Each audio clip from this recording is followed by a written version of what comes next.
What's up, everybody, and welcome into this virtual edition of College Basketball Recruiting Weekly. I'm your host, 24/7 Sports Director of Scouting, Adam Finkelstein, and we just got off the road with the end of the July recruiting period, which wrapped up with the NCAA Academy in Memphis, Tennessee, which is why we are not in the studio this week. But instead, we are going to bring you content from different places, including Matt Norlander from CBSSports.com, who just had a major story break on CBS about the changing landscape of the NCAA calendar and how it could and very likely will impact the recruiting world next year. He and I are going to unpack that in detail, and then Eric Bossi will come on and join me, and we will break down what we saw at the NCAA Academy. All that and more coming up in the next 30 minutes. Make sure to stick with us, or if you'd rather listen, you can find us now in the Apple podcast section. Just search College Basketball Recruiting Weekly. We've got great stuff coming each and every week. All right, everybody, welcome back. CBS Sports lead college basketball reporter Matt Norlander joining us today. Matt just reported some potentially groundbreaking news for the college basketball calendar, which will, of course, impact the recruiting calendar. Matt, some big changes coming next year, according to your recent reports. Yes.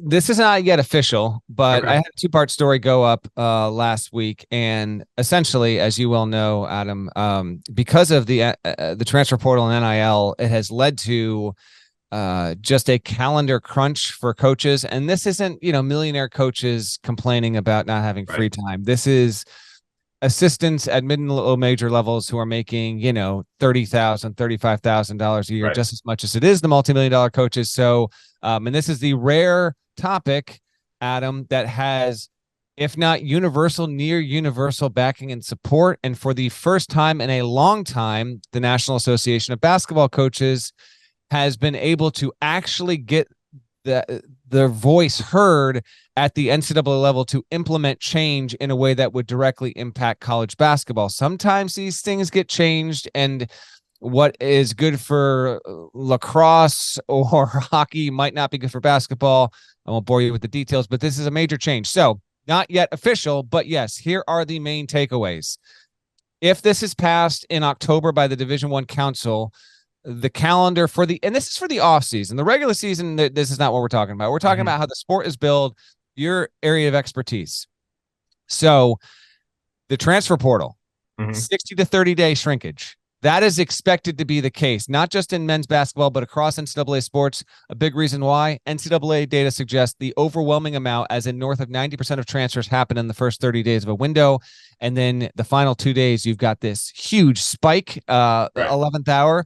So it's expected that it will go from 60 to 30 days, and the portal will open at some point in March or April. When it actually opens is up for debate. I detail that in my story on CBSSports.com. But regardless, April, which has long been the month where live evaluations have taken place, major shoe companies have their spring circuits. They play, some of those games get played without coaches in attendance, some get played with them.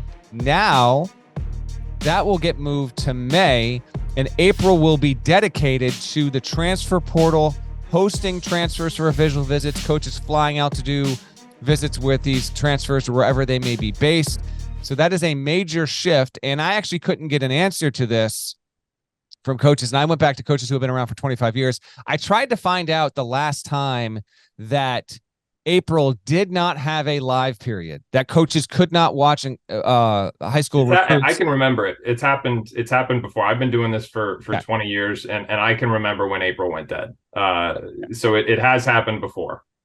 So it's been a long time, because I started at CBS in late 2010, and it's been there since I started. So so in the mid-aughts, and then there would be a live period that would be brought to May, one weekend only. And before we get into the further months, I do want to actually cue you up, Adam, on this one thing, because what I learned in reporting the story, and I guess I had heard some of this in recent years, but I guess I had forgotten that I had heard it, was apparently a lot of grassroots coaches on these different circuits have been asking for this change for a long time, because in their opinion, at least with some of them, they believe that getting these players who are coming off of their high school seasons and then play with their travel teams, that they weren't yet gelled. They needed an extra 2 or 3 weeks, and they would always prefer them to be watched by coaching staffs in May when they had a couple of weeks underneath their legs. Have you heard the same? Would you agree with that sentiment? I would agree with that sentiment. I do think that early on in April, when college coaches are allowed out, it's not as organized as it tends to be. The typical, let's take college coaches out of it. Typically, from a grassroots standpoint, once the high school season's over, kids go almost directly into the grassroots season. Depending on when their high school season ends, they may or may not have a little bit of a break as others finish up, but you go right into grassroots season.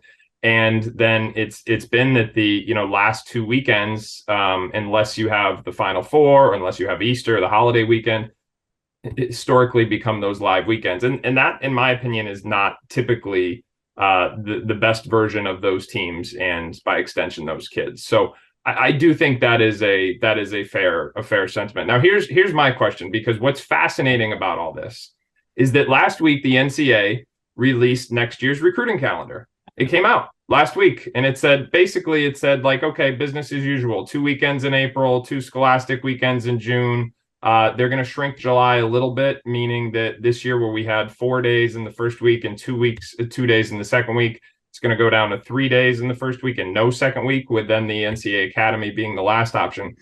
So am I to understand you correctly that may be kind of pulled back now, that it might just be like a psych moment, like, no, we're not really going to do that next year? You are to understand me correctly. Now, I want to at least put this out there. I know. Trust me, because I've been reporting on this story and this calendar behind the scenes for 6-7 weeks at this point. Right. And so, so I saw, this is now, when people are listening, this has been more than a week since this calendar was sent out. It wasn't this big public announcement. It went to every coach. And saying, here's the calendar for next year. And so then I get hit up on Friday and Saturday being like, I guess this is it. And then I had to double back and be like, hold on a second. Like, is this it? And no. So while there is a slight possibility that what I have reported and the proposed calendar, which has not been approved yet, could theoretically get shot down or pushed back a year, every indication I've gotten, not just from coaches, but people with the NABC, talking to Craig Robinson, who heads up the NABC, talking to people on the men's basketball oversight committee, the belief is what I reported late last week is going to either identically or closely resemble what ultimately gets passed, provided that people that are outside the world of college basketball, not dealing with it on a day-by-day and week-by-week basis, don't look at this and mess it up. Because what is happening here is what the coaches are asking for. They are asking for April to be, not every single coach, but the majority. They want April to be dedicated to the portal. They want one live weekend in May. They don't want to have, on the weekends that have major holidays, Mother's Day, Father's Day, Easter when it's not during the season, Memorial Day, 4th of July, and Juneteenth, dark days. You cannot go see a recruit cannot see you. That is going to happen. It'd be great to see our kids on Father's Day. That would be right. Nice. Yeah. And you know what? This is such a wide-ranging story, Adam, that it was long. It was 2 pieces. It was long as this. I couldn't get really into the weeds, but I must have had a dozen coaches talk to me about how absurd it is this year and years past that they are freaking on the road recruiting on Father's Day. Yeah, well, it's because they're trying to avoid. It's because they're trying to avoid the first 2 weekends of June, because a lot of people are still in school, and that I get. I mean, but yeah, it's that sucks, being on the road and on Father's Day. And truthfully, I come off like I'm just saying, hey, I watch enough, because I'm not. Yes. We're out regardless of the recruiting calendar. So, all right, here's my quick questions. Okay. You said the date that the transfer portal will open is still a little up in the air. It seems to me that you're almost like penalized for being good right now. I mean, I would think they have to start this after the Final Four. Otherwise, the teams that are in the Final Four are almost penalized. However, the thing that pops in my head is like NBA free agency, where start date is not really the start date. There's a lot of stuff going on behind the scenes. So it would seem like those are 2 variables they have to try and negotiate a little bit. Yes, because when a player has made up his mind, and you and I both know that in some cases players make up their mind by Christmas. So whenever it opens, it's official and it's in. But nevertheless, and there's nothing stopping a player from tweeting on February 17th, theoretically, like, I plan to enter the transfer portal at the end of the season, but I'm here to support my team. Like, there's nothing stopping that from happening. But the news cycle and the attention in earnest will begin once the portal officially opens and you see names in an official capacity actually enter that thing. And it's guaranteed to tick off coaches because there is no universal answer for this. There are coaches that believe my season ends March 18th. Why do I need to wait until April 5th when that can actually poison my locker room? I think that the portal should be a team by team thing. A lot of mid-major coaches believe that, but others think, no, we should be going and opening this thing after the Final Four. I had one coach that made the second weekend of the tournament last season. He texted me, we did 6 Zooms, meaning Zooms with transfers when we were on site in the NCAA tournament last season. Like, this is, if you got to get business done, you got to get it done, whatever. We're not breaking out the violins for these guys, but ideally, you don't want to have to be doing that when you're trying to make a deep push into the NCAA tournament. So the portal start date will probably be either Monday after the first weekend. This past year, it was after Selection Sunday. That's going away. That no one wants that. It's bad for the sport. You can't have the bracket revealed, and then the next day you've got 500 names in the portal, Adam. Okay. So it'll either be the Monday after the first weekend, the Monday after the Elite Eight, which is the favorite right now. Yep. After the tournament ends, so that would either be the Tuesday or Wednesday or team by team. We will wait and see on that. I know we're trying to do a quick hit here, so I'm going to try and cram in a ton of info. I also want another question. You okay, go ahead. Lay it on me. Lay it on me. What about grad transfers? Is it still open season? No rules for grad transfers?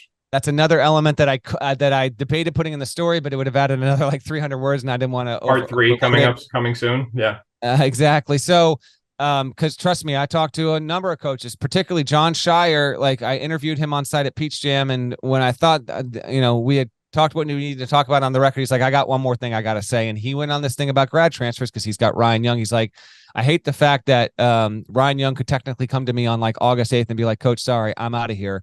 I don't know if or when that particular issue is going to get changed. I'll be a bit more clear here for people that aren't clear. If you are a grad transfer, you are not in summer courses. There is nothing holding you back from staying with the team you are on until a couple of weeks before the fall. You can go on a foreign tour, not be happy with your playing time, and say, hey, I'm out on August 20th and go play somewhere else on September 1st. That's not an exaggeration, correct? It is not an exaggeration. And while it would be fair for someone to say, hold on, like, how often is this going to happen? That's fair. But also the reason why it's particularly fraught right now is there are more power conferences than not teams that don't have all of their scholarships filled. So it's not like say, well, like, would they even have room? Yeah, they would. There's a lot of there are 13 scholarships that are allotted.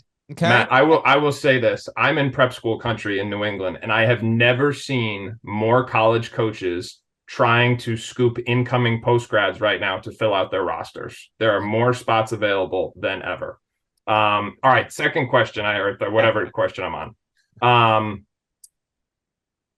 As it relates to the recruiting calendar, the current proposal, please correct me if I'm wrong, 1 non-scholastic weekend in May, 1 scholastic weekend in June. Yes, it is. It is going from 2 down to 1, and it's really an elongated weekend. It is a 5-day period. This is your absolute wheelhouse here.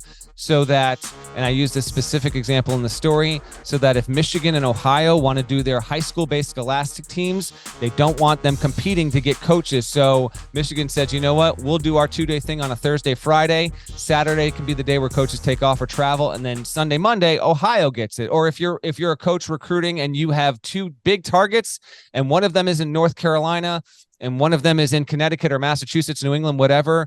Hopefully it lands so that you can go to one region for 2 days and then to another region for 2 more days. So yes, only 1 live weekend in June. There's a lot of other reasons why they want to do that. Yeah, but yes. And that's naive because everybody's going to go all 5 days. That's just okay. Fair enough. But I'm just telling you. Like, no, I know. I'm not shooting the messenger. I got you. And then July is how many days? July will be 8 days total. So July is going to be as without minus the NCAA Academy. So how many days for non? Well, that's the other big factor with this, and we are really in the weeds, but your audience appreciates this stuff. So July, you are either on campus with your team or you are at an event recruiting. You cannot have recruits come see you. You cannot see recruits. It is either a dead period or an evaluation period. And at these evaluation periods, coaches are not by rule allowed to actually directly talk to recruits face to face. So if this goes through next year, it would be July 11 to 14. That is all of your Peach Jam, your Under Armour, your 3 SSB, which I would think they're going to stay in that same area, Georgia, South Carolina. I actually think it makes a ton of sense. I think that should become the hub. Now, to your point with the Academy, your question on that, the second weekend is the weekend after, 4 days. And the NCAA Academy, I know you were down there. I polled 11 coaches who went. I asked them to rate it 1 to 10 decimal points allowed. The average rating from those 11 coaches, and they were high majors and mid majors, was 7.1, which is pretty solid. No one went lower than a 5. I had one coach go as high as 8.75. I heard it was better for mid majors and lows than highs. Really good for 16s, apparently. Point is this. It's not cheap to do that. No. They don't. A lot of coaches don't like when it is on the calendar, and I think the NCAA is aware of that. So the question becomes, can you move it on the calendar? Where do you move it? They don't want to add more evaluation days on this calendar. Do you do something like, as I put in my story, I don't know if they'd be willing to do this, but a lot of coaches are craving the Vegas setup, probably because it's Vegas, but also because, as you well know, for so many years, that was where you had an Adidas team play a Nike team in a showcase. And that happened again this year, Adidas and Under Armour. Yeah. Yeah, but like it's not quite what it was pre-FBI thing, right? So I just wonder if the NCAA Academy does continue to exist, and there's no guarantee that it will, but I think it's got more momentum now than people thought it might have had a month ago. But we'll see. Would the NCAA willing to say, okay, we're only going to have 2 live weekends in July, and if we've got to have the Academy after the Peach Jam and all the Under Armour and Adidas, all that stuff ends in the first weekend, why don't we just go put it in Vegas so that if coaches and particularly if it's good mid-major, they don't have the courts. Vegas is huge though, Adam. They literally don't but they want it all under one roof. They want it all under one roof. So I couldn't use the old Adidas facility there. I think there's only what I heard, and this is unofficial, but what I heard this weekend were the only options for this. It might be possible in Indianapolis, where the NCAA is based, and Orlando, where you have kind of old AAU nationals. All right, I know we're taking up more time, so let me just confirm. 4 days in July, and the second weekend would be the NCAA Academy. No, that is not clear whatsoever yet, because, and I'll be quick on this. One, the NCAA Academy needs to get voted through for approval on a budget level at the NCAA to even happen in 2024, and I was told through 2 sources that it costs north of $8 million per year for the boys and girls. I heard the same. Yes, that's expensive, and so the second weekend can still be, the stuff that happened in Vegas or wherever else. But they make $1 billion a year off the NCAA tournament. Just saying. Yeah.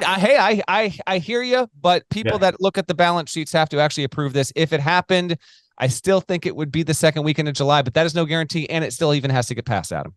Matt, thank you so much. Potential major changes coming. Let me end with this. I feel like the pendulum is swinging a little bit, and initially it was all about, rightfully so, player rights. They ought to be compensated, but we totally took coaches' rights out of consideration. And all due respect to the Power 5 head coaches, nobody's feeling bad for the guys making millions of dollars a year flying to their places on the chartered flights. It is, to your previous point, the low major assistant who has to figure out how to get from place A to place B and still do their job and stay competitive.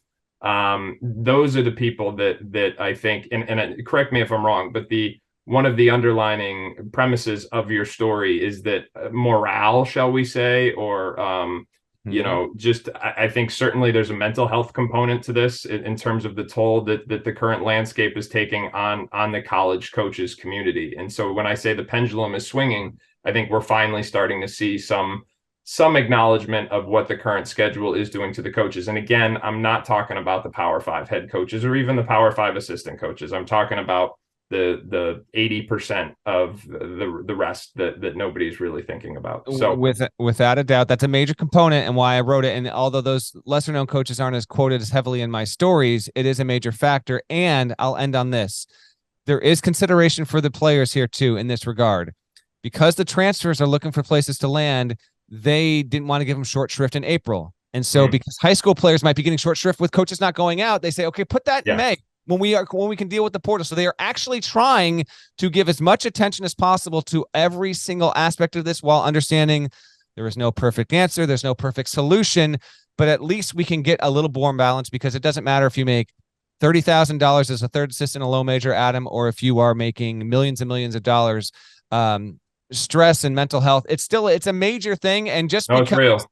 It doesn't mean we can't try to make it better. So they are trying to make it better. And this, for us, this could mark literally the biggest offseason overhaul to the calendar that we have seen in a generation. Matt, thank you so much. Everybody should go read this work to get much more in the weeds with some of the details. CBSSports.com. You can follow Matt on Twitter, Matt Norlander, Norlander, Matt Norlander on Twitter. Matt, as always, thank you very much. Thanks, Adam. All right, Ebos, you and I were in Memphis, Tennessee last week for the final week of the NCAA recruiting period at the NCAA Academy. And this was 4 days, although you were there. Geez, you were there. You were in Tennessee for the better part of a week, but it was better part of 4 days. It was basically divided into 3 segments. You have what they call the individual pathway, which is basically a camp for 400 players around the country. Then you have what they call the team pathway, which is basically a team tournament only for 15 and under and 16 and under teams, 24 teams in each of those 2 divisions, 48 teams total, but basically no rising seniors in the team tournament. And then finally, you had the Canadian basketball group who did some workouts and things as part of it. So you basically had those 3 or 4 components all rolled into one. The event was totally free of cost, if I'm not mistaken, for not only the participants, but also for the NCAA coaches. And this was quite a big expenditure for the NCAA. I'm going to say this. I was pleasantly surprised by what I saw in Memphis. I thought it was a worthwhile few days from an evaluation standpoint. But what was your overall take on the week? Yeah, there's a lot of money spent into it, but it seems to have been money well spent on it. Not only did the players and the teams all get in for free, but they each got to have a guardian come along that the NCAA paid for the expense. So there's some tweaks. Ideally you'd like to see a few more better players doing the individual route, but all in all, I think it was a pretty big success. And the addition of the US Open, the 15U and the 16U to the event really added a lot of coaches. And it was a deal where, Monday was pretty lightly attended, but by Tuesday and Wednesday, I think several staffs, I know because I spoke to them, who had not planned on devoting any time to the NCAA Academy, realized, hey, we need to come here because it's an actual chance to watch young kids that they don't usually get. That's what I really liked about it. From an evaluator's perspective, I thought this was a great week because the 17 and under teams that we see in 3SSB and UAA and Peach Jam, like, they're spent right now. We don't need to watch them anymore. It's not good. It's not good basketball. It's not a great evaluation setting at this point in the month. So I thought not including them really allowed college coaches, evaluators like ourselves, to focus on the young kids. And for college coaches, they don't have to babysit any of those older kids anymore. So I really like that part of it. The other thing it does is it basically releases college coaches who don't want to be there. Like, hey, you don't want to invest time evaluating the younger kids, you don't have to come. But if you do, if you value that, if you value getting eyes on them, if you value being able to track their progress over the years, now you've got days where you can devote entirely to the youngsters, the underclassmen that didn't previously exist. So what did you think about leaving out the 17 and under teams? Because I obviously ended up liking that part of it. Yeah, I wasn't mad at it. Now, I would suspect that as this event evolves over time, that we'll see the inclusion of 17 and under teams, but that may be a year or 2 down the road. But I think we'll see some things to do with perhaps some date changes to be a little bit earlier in the summer, and then including 17U teams. But it's definitely going to evolve. And for as much as people like to take shots at the NCAA, and certainly we've done plenty of that here, I do think they deserve some credit here. They've been taking feedback. They've been really adjusting things. They've been trying to adjust the recruiting calendar. People slammed this NCAA Basketball Academy the first time they did it back in 2019. And after a couple of years off for the pandemic and restructuring it, they brought back a completely revamped thing. And I think they're still going to take more steps to keep revamping it. But all in all, really good experience. Now, the camp portion, you could have rising seniors at. I know you spent a lot of time watching that individual pathway, as it's called. Who did you think was the best player in the camp? For the best player in the camp, at least while I was watching, it was T. Bartlett, a guy that we have in our top 70 in the class of 2025. He's a big man out of Las Vegas. He's 6'10", nearly 275 pounds. I think you got to see him some too at Peach Jam, Adam. He's a guy that when he makes up his mind to dominate and be tough around the rim, he's a load. But he's in this camp, he was really able to showcase a lot of the other stuff that he does. He's got great hands, great feet. He's a spectacular passer for a big guy, and he's the guy that looks like, if he continues to get himself in better shape and shows off all these other things, he's a guy who has a significant ceiling to move up in the rankings and impact college basketball, potentially the highest level. So it was a really good chance to see him in a setting where he could really individually shine. The guy who I finally got to lay eyes on was Alec Blair from California. And as we know, he is a two-sport star who doubles not only on the hardwood, but also on the baseball diamond. And so that means he hasn't been as easy to evaluate this spring as some of the other players who are, playing with grassroots teams consistently. But this was, the first time that I've been able to lay eyes on him this spring, the big lefty wing with some big guard type attributes. I don't know that I saw the big point guard advertised, but could certainly play make, saw the passing, really saw the overall feel for the game. I thought he had a really good mid-range game. He was able to elevate and score over top of people. Three-point shot was capable, certainly an area that needs to keep improving. He had a stretch, I think it was the morning of Tuesday, where he scored 6 straight points to really deliver his team the win, and then came up with the game-winning block. Another nationally ranked prospect who played in this event, just a rising junior, but someone who I was really appreciative to have the opportunity to see in this different kind of environment. Another guy who might have had the biggest, or certainly one of the bigger followings all week long, was the big fella from Houston, Trent. And you followed him, you watched him closely. What were your thoughts on what you saw this week? Did you see anything different in this setting that you didn't see during the EYBL? Yeah, this was a real eye-opener when it comes to Trent Burns. We're talking about a kid who looks to be every bit of the 7'3" that he's listed at. And it's a guy that, while playing in the EYBL with the Houston Hoops, has primarily just kind of hung around the three-point line and hoisted jumpers. Well, I watched him play multiple games in this setting where he did not take a single three-pointer. Now, there was still some jumpers taken, some back foot jumpers, the dirt jumper, things like that. But what I got to see is a guy who has an incredibly high level of skill around the basket, uses either hand, he has jump hooks, the jumpers, he can pass. He doesn't seem like he's moving particularly fast sometimes. But you got to remember, he's 7'3". He's a massive human being. So sometimes he's moving much quicker than you realize. But he's starting to fill out. He's going to be able to carry a lot more weight on that frame. And, he's been to Purdue. He's been to Rice. I think he's just getting off a visit to Tulsa. He's got a lot more coming in. And he's a guy that, to me, is a guy we don't have ranked right now. But I think we need to think about not only ranking, but being fairly aggressive with it and seeing, where might this guy be in 4 or 5 years down the road? Because he's got a lot of the classic indicators of a late bloomer, and one of those guys that maybe a few years down the road, people are like, how the heck was he not ranked higher than this? And, with what he's able to do at that size, with what he's able to do at that size, it's something to really take a close look at, I think. Yeah, and I know Juwan Howard, Fran McCaffrey, two of the head coaches that were very prominently courtside to see him play, along with several others. Now, in the team portion, I focused primarily on the 16 and unders, the 10th graders, rising 11th. You watched some of the 15 unders. We're going to get to them, but I want to start with the 16 and unders where JL3 out of Texas won the championship. But whether it was on that team or any others, any big takeaways for you, whether it was standout players or anything else about this group? It was just a really well played event. The JL3 team, I really love. They've got their big trio with Shelton Henderson and Patton Pinkins and the big guy Nigel Walls and Sebastian William Adams. I guess that's 4 guys, not a trio. Yeah. All of them high major guys, all of them guys that are ranked nationally. And really backed it up. They looked like possibly the best team headed in, and they certainly played at that. But in the 16U division, my big takeaway was with a guy who led his team to the finals, a class of 2026 kid, Brandon McCoy, who just blew me away with what he did for the Arizona Unity.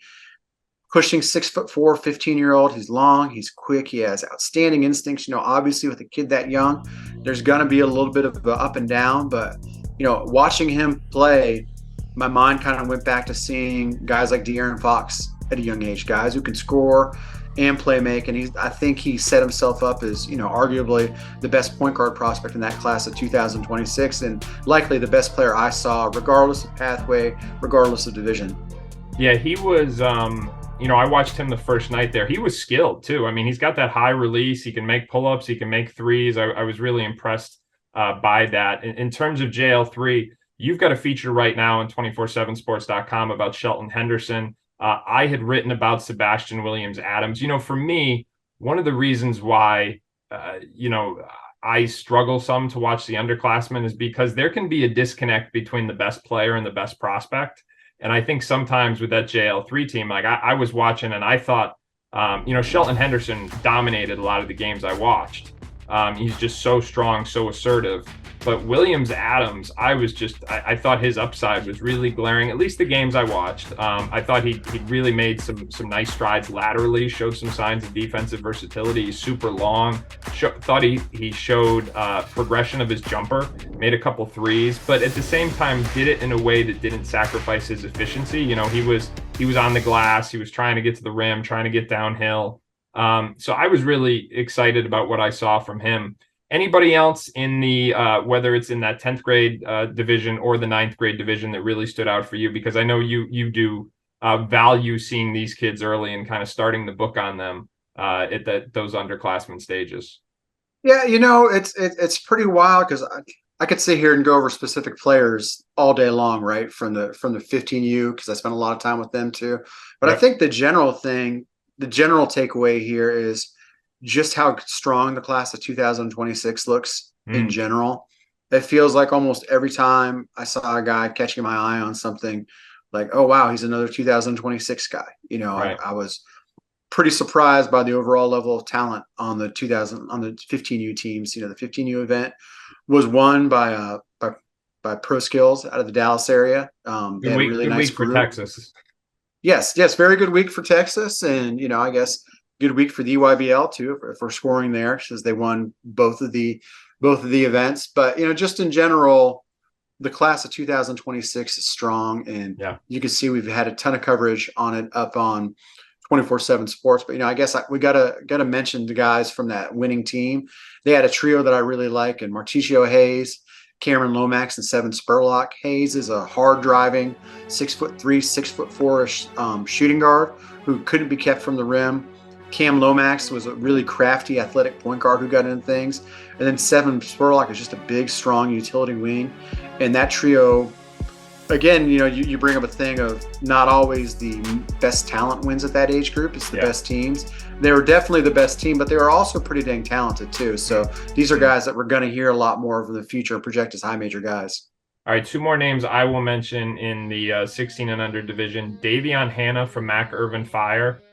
He was dynamic, especially on Wednesday, that last full day. He had a buzzer beater in an overtime. It was a consolation game, but I haven't seen the clip of it. I was assuming that it would pop up somewhere on social media, but he broke a tie to beat the buzzer with one of the most dynamic slashes I've seen in a long time. And that was kind of what he was doing all week, just unstoppable when he decided he wanted to get to the rim and not settle for jumpers. He was impressive.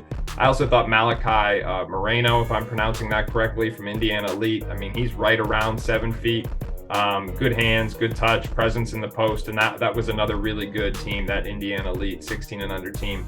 Got a lot more on this, 247sports.com. Again, this is kind of a on-the-road edition of College Basketball Recruiting Weekly as we are wrapping up the live period, but we will be back next week in the studio. We look forward to seeing you then, and be sure to keep it locked on 247sports.com and the 24/7 Sports channel for a variety of upcoming college commitments and announcements.